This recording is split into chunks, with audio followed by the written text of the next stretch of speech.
Today, our founder, Jack Roser, and myself have Charlie Kirk with us, and Charlie Kirk is a young man from Turning Point. He's the founder of the organization.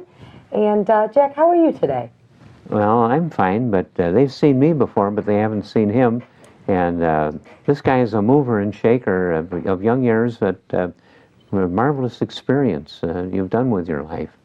And I understand that you're a bit of a critic of the school system. Well, what is the matter with you that you're criticizing the system that has made you so wonderful? Well, you know, it's not all because of the school system. There have been some very good teachers, and through my years at Wheeling High School, I enjoyed my time, but there were a lot of times where I felt that the teachers were pushing an alternative agenda, and that our textbooks were written in certain ways to make us think things that were not true. They were trying to remove the founding documents from the U.S. history classes. They said they were not relevant.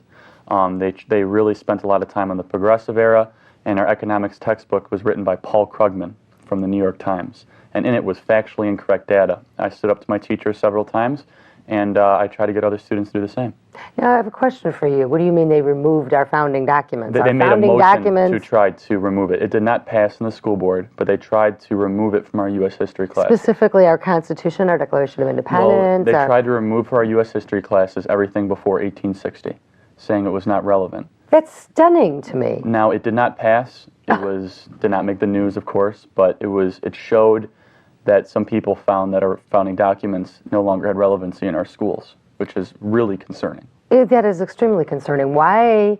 What was the teacher's reasoning, Charlie, for our founding documents not having relevancy to our country right now? Some educational people in our district said that we need to have a more progressive view of our country, and that everything post-1860 was more relevant to what the kids need to be learning. And I found that alarming, and again, that wasn't all the teachers in the district, but it was a select few, and even a few, if they are teaching that way, it's very concerning. Now, you may or may not know this. What was the parental involvement in something like that? Or first of all, the awareness level of parents, and then the involvement? It was minimal, and parents have not been involved in school boards like they need to be. They do not run for school board. They don't show up to the meetings. Just the fact that Paul Krugman had an economics textbook approved and put into our public high schools is inexcusable.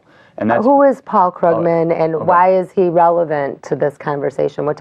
Who is he? Okay, Paul Krugman is a nationally known Nobel Prize-winning economist from the New York Times. He writes a daily column. He also wrote the book Conscious of a Liberal, and he's a renowned collectivist. Obama was given the of course, prize from the same organization. Right. The judgment wasn't so good there either. And the school board decided to put Paul Krugman's textbook into the public school system, where, in quote, it said, "The Reagan tax cuts did not accelerate economic growth." Really? In our public schools. I wrote a piece for Breitbart.com exposing this lie in our public education school system, and it encourages the progressive train of thought into our students.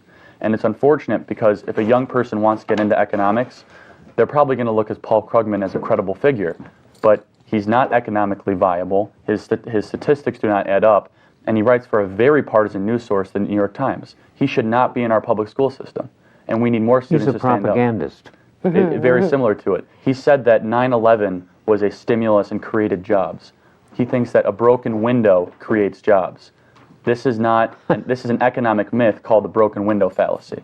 And it's what is being taught in our schools and unfortunately being pushed onto fellow students. Well, I do know that some of the textbooks, I have a 15-year-old son, and I've got a lot of friends whose kids go to even some private schools. But they talk about communism versus capitalism, and capitalism is somebody having the whole cow to themselves, and communism is where everybody shares this cow. Do they embellish? In theory. Do they make communism and socialism sound like a more desirable way to live, where it's just fairer? Well, they do put a very big emphasis on the progressive era in the early 1900s, where they say that, oh, there's a problem, there must be a government to fix it. For example, Upton Sinclair's book, The Jungle, we had all the terrible meat factories, well, then we had to create the FDA. We had an unstable currency, we had to create the Fed. So the kids start to subconsciously feel that, oh, the government solves every problem. And we did a poll in our high school in the local area. Which economic system would be most prosperous to create wealth for the middle, lower, and upper class, for all people over the next 100 years? 28% said capitalism, 40% said socialism. The rest said they don't know the difference between socialism and capitalism. Really? Which was really the more intelligent answer. Right. And Well, yeah, at least, yeah, I'd rather have them not know because there's opportunity for education. right, but that's exactly what our group is doing, is getting these kids understanding the morality of free markets, the immorality of excessive borrowing. So your group, specifically, what does that mean? You have a group. What does that mean? Turning Point USA has turned into a national movement. It was launched June 5th. We have over 20 to 25 national chapters, and we have 30 to 50 student columnists from all over the country that contribute to our website. We give them a platform of empowerment, so they can write something, they can publish it, they can show their friends, their family.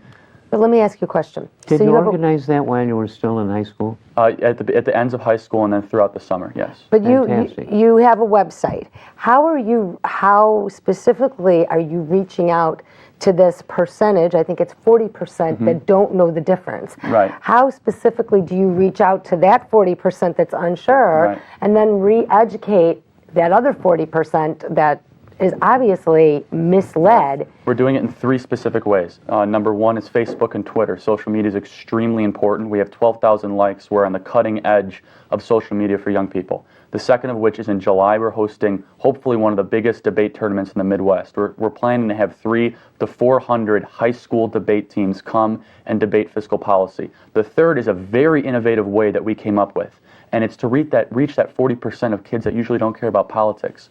We're hosting a 3-on-3 basketball tournament to get young people to come and play basketball. They leave with our t-shirt and they leave with a little bit of literature. It's innovative, it's new, it's fresh. Not many think tanks think to do a basketball tournament. And that's the way we reach kids that are usually apathetic or they don't know, because we go to where they are. And that's what's innovative and creative about Turning Point USA. So you're trying to do an outreach.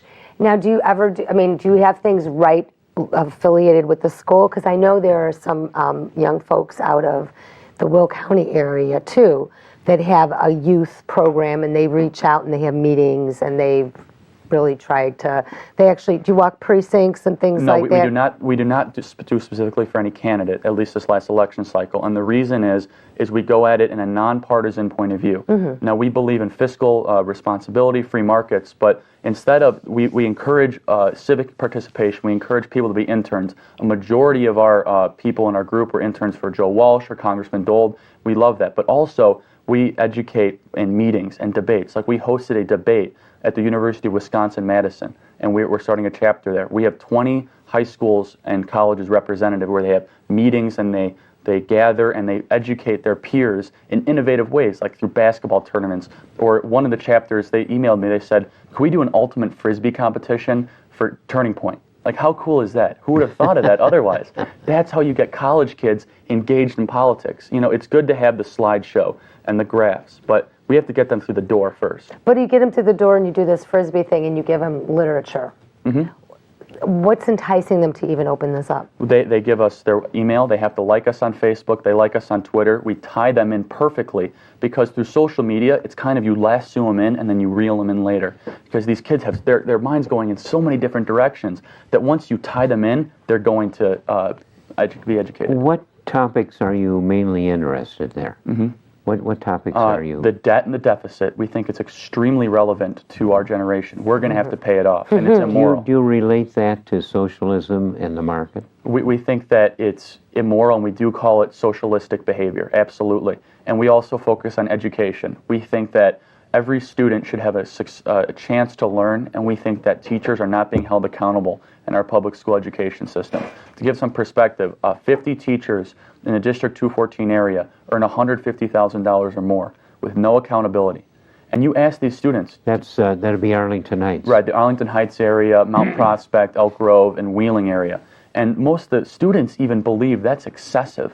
When the students believe it's excessive, you know that we need reform. And there are some great teachers that I've had in my life, but there are also teachers that take advantage of the system, and we need private sector reforms to make sure our education system is better for the students.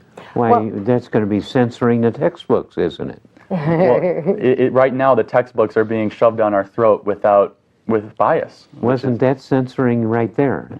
But- and we got these lousy textbooks because the socialists censored our textbooks. That's right. But doesn't and now this- when we would like to get something back a little bit more like with our founders intended and so forth, why then we're censoring the books. Right. Doesn't the absolutely. school What board do you do decide, about though? that? Huh? It's, one of the initiatives we're trying to do is, sorry, I don't mean We're to. going to actually go to break. We'll be right back.